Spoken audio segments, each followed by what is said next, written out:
hatiku, apakah ku sungguh mengasihi Yesus? Kau mahal dan menilai hidupku, tak ada yang tersembunyi bagimu.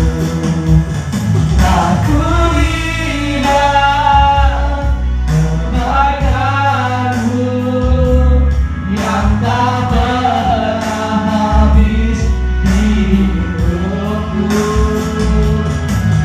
Berjuang banyak bela, kau dapati aku tetap setia. Lihat aku tidak kebaikanmu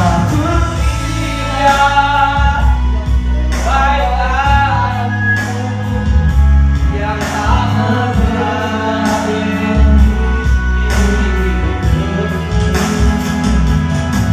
Berjuang selama bela, kau dapati aku setia. Kau dapati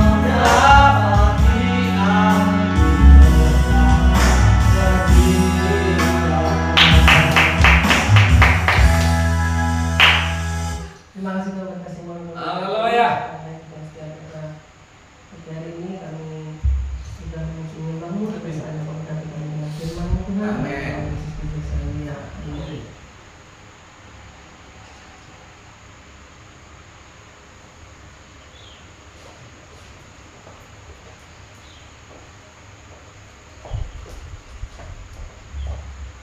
Halo, Belum.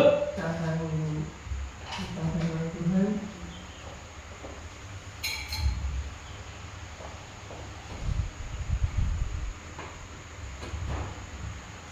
Efesus pasal yang kedua ayat 3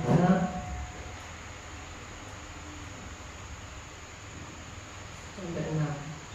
Efesus pasal 2 ayat 3 sampai 6.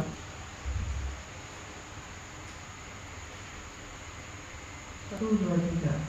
Sebenarnya dahulu kami semua juga begitu di antara mereka ketika kami hidup di dalam hawa nafsu daging dan menuruti kehendak daging dan pikiran kami yang jahat. Pada mana dasarnya kami adalah orang-orang yang harus dimurkai sama seperti mereka yang lain.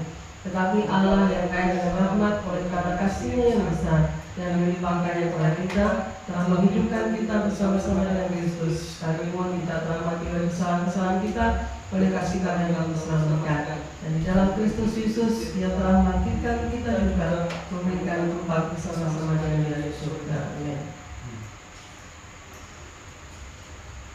Ini adalah firman Tuhan yang ditulis oleh Rasul Paulus untuk jemaat di Efesus. Rasanya sebenarnya setiap orang yang ada di muka bumi ini pada dasarnya adalah dikatakan semua orang yang berdosa, tidak ada yang benar. Maka dikatakan di situ Rasul Paulus menuliskan di dalam surat yang lain bahasanya tidak ada yang benar, seorang pun tidak, karena semuanya Tuhan mengatakan tidak satupun manusia di muka bumi ini benar. Dan harus dikatakan di sini harus dimurkai sebenarnya karena kesalahan, dan dikatakan menuruti kehendak daging dan pikiran yang jahat. Nah, sebab itu dikatakan di sini dulu kita semuanya adalah terhitung di antara mereka juga ketika hidup di dalam hawa nafsu daging dan menuruti kehendak daging pikiran yang jahat. Pada dasarnya semua orang itu harus dimurkai atau mendapatkan penghukuman, yaitu masuk ke dalam neraka. Nah, tetapi dikatakan di sini, tetapi Allah yang kaya dengan rahmat oleh karena kasih-Nya yang besar yang dilimpahkannya kepada kita.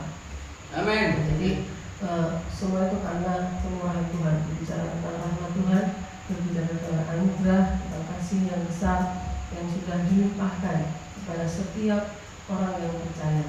Jadi melalui pengorbanan Yesus Kristus, maka kita dikatakan tidak dimurkai oleh Allah. Jadi yang harusnya tadi dimurkai, yang harusnya tadi mendapatkan penghukuman, tetapi karena kasih Tuhan yang begitu besar yang sudah diberikan kepada kita itu, kita dibebaskan daripada murka atau penghukuman. Telah menghidupkan kita bersama-sama dengan Kristus. Jadi sekalipun kita telah mati oleh kesalahan-kesalahan kita, oleh kasih karunia kita diselamatkan. Amin. Jadi oleh kasih karunia itu kita diselamatkan. Dan kasih karunia itu juga adalah anugerah. Iman pun juga adalah dikatakan di situ anugerah. Kita tidak percaya, kita bisa kata Yesus Kristus adalah Tuhan. Itu semua karena anugerah Tuhan dan perbaikan Tuhan. Dan yang keenam, dan di dalam Kristus Yesus Ia telah membangkitkan kita juga, memberikan tempat bersama-sama dengan Dia di surga. Jadi jaminan daripada semua itu adalah ketika Kristus Yesus mati di kayu salib, Dia naik ke surga dan bersama-sama dengan Bapa di surga. Itu adalah jaminannya.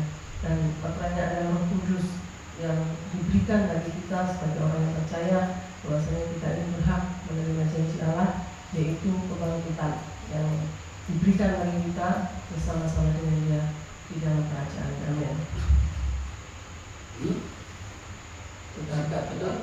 Terima kasih Tuhan buat kasih semua anugerah-Mu dalam hidup kami, Bapak yang baik, Bapak yang setia. Pada siang hari ini kami coba belajar firman-Mu, biarlah Roh Kudus memberikan kami pengertian bahwasanya kami adalah orang yang berharga di hadapan-Mu. Terima kasih Bapak, dalam nama Yesus Kristus Tuhan. Haleluya.